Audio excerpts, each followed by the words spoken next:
Hello दोस्तों। आज का टॉपिक है कमाने वाली बहू।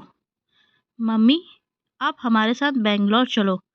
पापा थे तो अलग बात थी। अब आप अकेली यहाँ गांव में कैसे रहेंगी? बेटे अनिल ने कहा तो मैं असमंजस में पड़ गई। हार्ट अटैक से हुई इनकी अचानक मौत से मैं अपने आप को लाख कोशिश के बाद भी संभाल नहीं पा रही थी। 12 दिन हो जाने से सभी मेहमान चले गए थे। बेटा अनिल और बहू अनीता दोनों ही इंजीनियर हैं। मेरी सहेलियों ने मुझसे कहा कि बेटे बहू के पास रहने नहीं जाना, क्योंकि कमाने वाली बहू को बुजुर्ग सास बिल्कुल अच्छी नहीं लगेगी। उसकी आज़ादी में तुम्हारे जाने से खलल पड़ेगी। वो तुम्हें ताने मार मार कर तुम्हारा जीना हराम कर देगी। वैसे भी भाई साहब ने जीते जी ही पूरी संपत्ति बेटे के नाम कर दी थी। ऐसे में तो पूरी संभावना है कि बेटा बहू यहाँ का मकान बेचकर माल तो सब ले लेंगे और तुम्हें पाई पाई के लिए तरसा देंगे।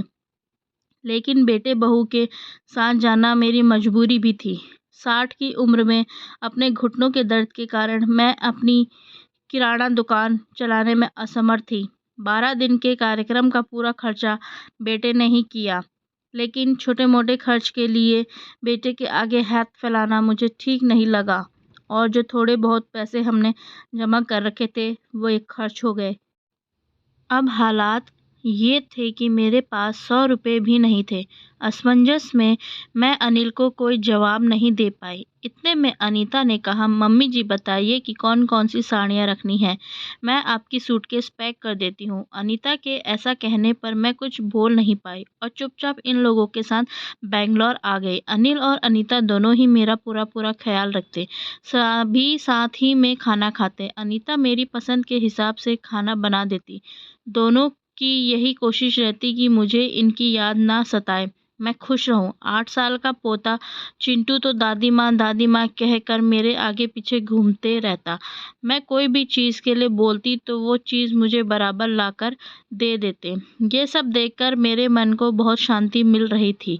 मैं सोचने लगी कि लोग बेवजह ही आजकल के बच्चों को बदनाम करते हैं कि वे लोग बुजुर्ग माँ बाप की कद्र नहीं करते।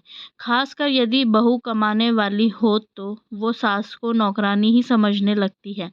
अनीता भी तो कमाती है, लेकिन कितने अच्छे से घर और दफ्तर दोनों संभालती है। कभी कोई ताना नहीं मारती। वो तो मुझे ही लगता है कि वो ऑफिस और घर दोनों जगह का काम कर थक जाती होगी, इसलिए मैं ही थोड़ा बहुत काम कर लेती हूँ। लेकिन बेटा बहू दोनों ने कभी भी मुझे किसी काम के लिए नहीं कहा। 1 महीना कैसे बीत गया पता नहीं चला। आज सबने बाहर घूमने का कार्यक्रम बनाया। मॉल में घूमते घूमते अनिल और अनीता एक दुकान से कुछ खरीदी करने लगे। मैं और चिंटू थोड़ा आगे निकल गए। आइसक्रीम की दुकान पर चिंटू ने कहा, दादी माँ मुझे आइसक्रीम खानी है। मेरे ऊपर तो मानो बिजली गिर गई, क्योंकि मेरे पास तो पैसे थे ही नहीं। इतने दिनों में पैसों की कोई ज़रूरत महसूस भी नहीं हुई थी। अब क्या करूं? मेरा उतरा हुआ चेहरा देखकर चिंटू ने फिर कहा, दादी माँ प्लीज़ ले दीजिए ना। सॉरी बेटा, मैं अपना पर्स घर में ही भूल गई। मेरे ऐसे कहने पर चिंटू ने मेरी तरफ कुछ अजीब नज़रों से देखा। उसे लगा कि आइसक्रीम न दिलाना पड़े इसलिए मैं बहाना मार रही हूँ। लेकिन मैं कर भी क्या सकती थी? मुझे अपनी बेबसी पर रोना आने लगा। मैं कैसी दादी हूँ कि अपने पोते को आइसक्रीम भी नहीं दिला सकती। इनके जाने के बाद पहली बार मैं अपने आप को बहुत ही असहाय महसूस कर रही थी। हमने बाहर डिनर किया। अनीता ने मेरे पसंद की काजू करी ऑर्डर की थी, लेकिन मुझे उसमें भी स्वाद नहीं आ रहा था। घर आने पर थोड़ी देर सभी ने टीवी देखी। अनिल सोने चला गया और अनीता चिंटू के कमरे में गई ताकि मच्छर की टिक्कियाँ लगाकर उसे ब्लैंकेट आदि देकर सुला दे। मैं भी अपने कमरे में सोने जाने लगी। इतने में मुझे चिंटू की आवाज़ सुनाई दी, मम्मी दादी माँ बहुत ही कंजूस है। तू ऐसे कैसे बोल रहा है? हाँ मम्मी, आज मॉल में घूमते वक्त मैंने दादी माँ को आइसक्रीम दिलाने कहा तो उन्होंने कहा कि वे अपना पर्स घर में ही भूल आई हैं।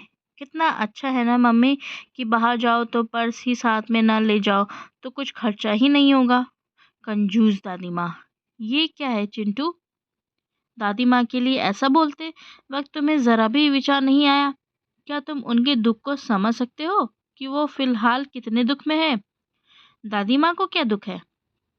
बेटा, अभी तक दादी माँ और दादाजी गांव में एक साथ रहते थे। अब अचानक दादाजी हम सबको छोड़कर चले गए। जिस व्यक्ति के साथ हम चौबीसों घंटे रहते हैं, साथ में उठते बैठते हैं, साथ में खाना खाते हैं, अपना दुख दुख सुख दुख शेयर करते हैं, वही व्यक्ति अचानक हमसे बहुत दूर चला जाता है तो कितना दुख होता है, ये अभी तुम नहीं समझ सकते। सोचो, अचानक तुम्हारे मम्मी पापा तुमसे बहुत दूर चले जाएं, इतनी दूर कि कभी वापस न आए, तो क्या तुम्हें दुख नहीं होगा? नहीं मम्मी, मैं आप लोगों के बिना नहीं रह सकता। बेटा, फिर सोचो दादी माँ दादाजी के बिना कैसे रह रही होंगी। ऐसी स्थिति में यदि वो अपना पर्स घर में भूल गई तो तुमने उन्हें कंजूस तक कह दिया। तुम्हें तुम्हारे प्रति उनका प्यार नहीं दिखा। जब भी तुम्हें स्कूल से आने में 5-10 मिनट की भी देरी हो जाती है तो वो लगातार बालकनी में खड़े होकर तुम्हारा रास्ता देखती रहती है। उस दिन उनके घुटनों में बहुत दर्द होने के बावजूद तुम्हारे कहने पर उन्होंने तुम्हारी मनपसंद मेथी मटर मलाई बनाई थी। इसीलिए बेटा, किसी के लिए कोई भी राय बनाने से पहले उस व्यक्ति के दृष्टिकोण से भी सोचना चाहिए। सॉरी मम्मी, ये वार्तालाप सुनकर मुझे अपनी बहू पर बहुत गर्व हुआ। उसकी जगह यदि मैं होती तो शायद मैं भी अपने बेटे को इतने अच्छे से नहीं समझा पाती। सुबह अनिल ऑफिस चला गया और चिंटू स्कूल। अनीता ऑफिस जाते जाते मेरे हाथ में कुछ रुपए देने लगी। ये क्यों बहू, मुझे पैसों का क्या काम है? मम्मी जी, इंसान को पैसों का कब काम पड़ जाए कह नहीं सकते। आप मंदिर जाती हैं, कभी दक्षिणा चढ़ा दीजिए, कभी चिंटू के कोई चीज़ के लिए जिद करने पर उसे वो चीज़ लेकर दे दीजिए। लेकिन बहू, मम्मी जी, यदि यह पैसे अनिल आपको देते तो क्या आप मना करती? नहीं ना। आपकी बहू भी कमाती है तो फिर आप अपनी बहू से पैसे क्यों नहीं ले सकते? अनीता की बातें सुनकर खुशी के मारे मेरी आंखों में पानी आ गया। जो बात मेरा बेटा भी समझ न सका वो मेरी बहू ने समझ ली थी। मैं ईश्वर से प्रार्थना करने लगी कि मेरे जैसी बहू वो सबको दे। लोग बेवजह ही कुछ कमाने वाली बहुओं के दुर्व्यवहार को देखकर सभी कमाने वाली बहुओं पर लांछन लगाते हैं कि वे तुनकमीजाज और घमंडी होती हैं। सास ससुर उनको बिल्कुल अच्छे नहीं लगते आदि। कुछ बहुएं अनीता जैसी समझदार, सुलझे विचारों वाली, बड़ों का सम्मान करने वाली भी होती हैं। आज अनीता ने कमाने वाली बहू के बारे में मेरी आंखों पर पड़ा पर्दा हटा दिया था। तो दोस्तों, आपको ये कहानी कैसी लगी कमेंट्स बॉक्स में ज़रूर बताइएगा और अच्छी कहानियाँ सुनने के लिए मेरे चैनल को सब्सक्राइब ज़रूर करिएगा। धन्यवाद।